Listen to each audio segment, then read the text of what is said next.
du Savoie, monde du Savoie, pas seulement pour les enfants. Bienvenue, chers explorateurs sur l'île du Savoir. Pouvez-vous imaginer une soupe qui coûte une fortune, dont l'ingrédient principal est la salive? Aujourd'hui, nous avons voyagé en Asie pour découvrir le secret d'un des plats les plus chers et les plus étonnants au monde.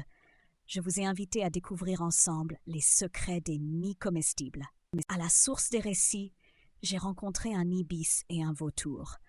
L'ibis a dit que les humains cuisinent les nids parce qu'ils n'avaient plus de pâtes et ont dû utiliser des brindilles et des plumes pour épaissir la soupe.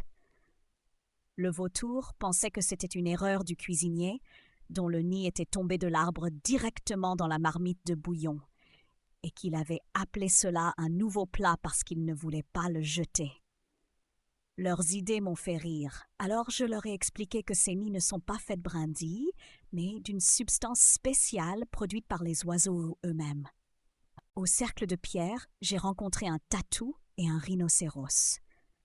Le tatou a raconté qu'il avait vu de petits oiseaux appelés salanganes qui construisent leurs maisons dans des grottes sombres, utilisant uniquement leur salive épaisse qui durcit comme du ciment. Le rhinocéros a ajouté que ces nids sont accrochés si haut aux rochers que les gens doivent grimper sur des échelles en bambou, risquant leur vie pour les récolter, ce qui les rend très précieux. J'ai confirmé que c'était vrai. C'est justement la difficulté à les obtenir et leurs matériaux uniques qui font de ce plat un luxe. À la tour d'observation, j'ai rencontré un capucin et un paresseux. J'ai voulu tester leurs connaissances et leur ai demandé ce qu'ils savaient de la soupe aux nids d'oiseaux. Le capucin a répondu que les nids comestibles sont fabriqués par des oiseaux appelés salanganes, qui les construisent presque entièrement avec leur salive riche en protéines. Le paresseux a ajouté que sous l'effet de l'eau chaude, cette sécrétion durcit, gonfle et se transforme en fils gélatineux qui épaississent la soupe, appréciée en médecine et en cuisine asiatique.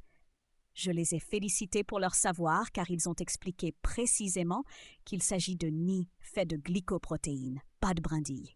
Chers chercheurs, aujourd'hui nous avons appris que ce qui est une maison pour certains peut être un repas raffiné pour d'autres.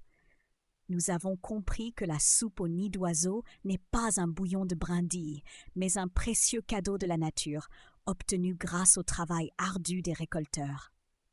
J'espère que cette histoire vous a ouvert aux diverses saveurs et cultures du monde. À bientôt pour d'autres aventures fascinantes sur l'île du Savoir.